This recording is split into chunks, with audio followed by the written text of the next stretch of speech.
Finally Tanjin Tisha আপুকে খুব কাছ থেকে দেখলাম এবং তার সাথে কথা বললাম। আর রোশন ভাই তো আমার হাই দেখে কি সুন্দর একটা মুস্কি হাসি দিল। আর এই দিক দিয়ে পরিমণি আপু তো অলওয়েজ বেস্ট। আর পূজা চেরি আপুর কথা তো নাই বললাম। সবশেষে ফেভারিট সিঙ্গার তানজিব স্যার আর ভাইয়ার সামনাসামনি থেকে গান শোনার ইচ্ছা পূরণ হলো।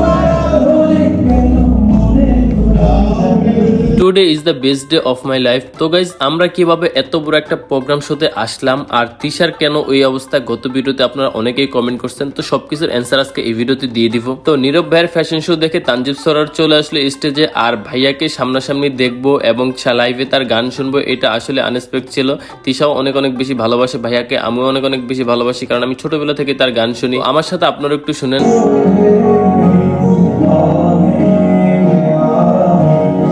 মেঘমিলন এই গানটা দিয়ে শুরু করলেন, অমায়িক অমায়িক তার কণ্ঠস্বর। তো গাইস, প্রথমে একটা বিষয় ক্লিয়ার করে নেই, তিশা এখানে এই অবস্থা আসছে কেন। আসলে এটা যে এত বড় একটা প্রোগ্রাম আর এখানে আমরা আসবো, এটা আমরা আগে থেকে প্রিপারেশন ছিল না। আমরা মূলত একটা কাজ থেকে, মানে আমাদের একটা প্রোগ্রাম থেকে এই প্রোগ্রামটাতে আসি, যার জন্য আমরা ওইভাবে রেডি হয়ে আসতে পারি না। ঠিক যেভাবে ছিলাম ওইভাবে চলে আসতে হয়। যদি জানতাম যে এখানে এত বড় বড় তারকারা থাকবে, তাহলে ওইভাবে প্রিপারেশন নিয়ে আসতাম। যেহেতু আমরা জানতাম না, যার জন্য আর কি যেভাবে আমরা ছিলাম সেভাবে চলে আসি। তো তানজিব সরার ভাই আমার আরো একটা ফেভারিট গান ধরলেন, এটা একটু শুনেন।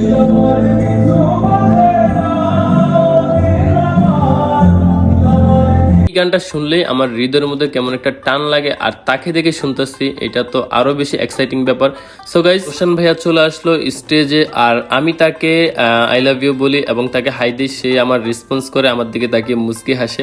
আসলে এই জিনিসটা আমার কাছে অনেক অনেক বেশি ভালো লাগছে। যাই হোক, রোশন ভাইয়াকে দেখার সাথে সাথে এখানে স্টেজে চলে আসলেন সজল ভাইয়া, আর সজল ভাইয়াকে দেখে আমি তো অনেক অনেক বেশি খুশি হয়ে যাই, কারণ সজল ভাইয়ার নাটকগুলো আমি সেই ছোটবেলা থেকে দেখি। অমায়িক তাকে লাগে, তাকে খুব বেশি ভালো লাগে। তো গাইস, আপনাদের অনেকের কোশ্চেন, আমরা কিভাবে এত বড় একটা শোতে আসলাম। আসলে আপনাদের এই কোশ্চেনের অ্যান্সারটা আমি কি দেবো সঠিকভাবে জানি না, তবে কিছু কথা বলি। হয়তোবা আমরা আমাদের পরিশ্রম আর মানুষের ভালোবাসায় আজকে এখানে। আপনাদের সবসময় দোয়া এবং ভালোবাসা থাকলে বেটার থেকেও বেটার জায়গায় যেতে পারবো আশা রাখি। তো গাইস, সজল ভাইয়া চলে আসলো একদম আমাদের সামনে, আর তাকে দেখে আমি একটা লাভ দেই আর সে আমার লাভটা রিসিভ করে। যাই হোক, এত এত মানুষের ভালোবাসা পাবো আসলে কখনো কল্পনার বাইরে ছিল। সত্যি আজকের দিনটা কেমন একটা স্বপ্নের দিনের মতো লাগতেছে। আর এইখানে যে র্যাম শোটা হচ্ছিল, এটাতে কিন্তু মিউজিকটা ছিল লাইভ মিউজিক। তানজিব সরার ভাইয়ের কি গানটা ছিল জাস্ট একটু আপনারা শুনুন।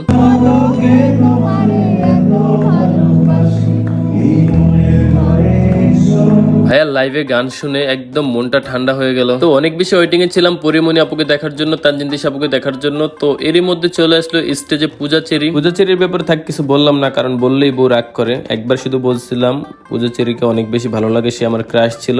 আর এটা শুনেই বউ আমার উপর দিয়ে যেই ঝড় তুফান তুলে দেয়, যার জন্য আপাতত মুখটা একটু বন্ধ রাখলাম। যাই হোক, তাকে কাছাকাছি থেকে দেখে আমার অনেক অনেক বেশি ভালো লাগলো। সে ইজ টু মাচ কিউট। তার জন্য সবসময় মন থেকে দোয়া এবং ভালোবাসা থাকবে, কারণ সে অল্প বয়সে যা করছে, সত্যি বলতে এখান থেকে আমাদের আপনাদের অনেক কিছুরই শিখার আছে। আমি ওনার ব্যাপারে একটা বিষয় সবসময় ইনফ্লুয়েন্স হই যে সাকসেস হতে বয়সটা ম্যাটার করে না। আপনি যে কোনো সময় যে কোনো বয়সে চাইলে সাকসেস হতে পারবেন, শুধুমাত্র আপনাকে কষ্ট করতে হবে, পরিশ্রম করতে হবে আর নিজের কাজে মনোযোগ দিতে হবে। তো গাইস, এট লাস্ট চলে আসলো আমাদের পছন্দের অভিনেত্রী তানজিন তিশা। আমার বউ তিশার অনেক বেশি পছন্দ তিশা আপুকে। তো তিশা আমাকে বলতেছে যে আমি যদি তানজিন তিশা আপুর সাথে একটু কথা বলতে পারতাম। পরে বললাম তুমি একটু ওয়েট করো, দেখি কোনোভাবে কথা বলানো যায় কিনা। এট লাস্ট তিশা কিন্তু তানজিন তিশা আপুর সাথে কথা বলে, আর কি বলে আপনারা ভিডিও শেষে কিন্তু দেখতে পারবেন। তানজিন তিশা আপুকে অনেক বেশি সুন্দর লাগতেছিল, তার কাস্টিউম ডিজাইনটা অনেক বেশি সুন্দর হয়েছে। তো গাইস, তানজিন তিশা আপুকে তো দেখেই ফেললেন। তো আমরা এখন অপেক্ষায় আছি আমাদের সবার পছন্দের পরিমণি আপুকে দেখার জন্য। আর এট লাস্ট পরিমণি আপু চলে আসছে স্টেজ গরম করার জন্য। এই বিষয়ে ফলো করলাম আমি আর জান্নাত। সে যেখানে যায় না কেন, তার নিউ একটা ডিফারেন্ট একটা লুক থাকবে,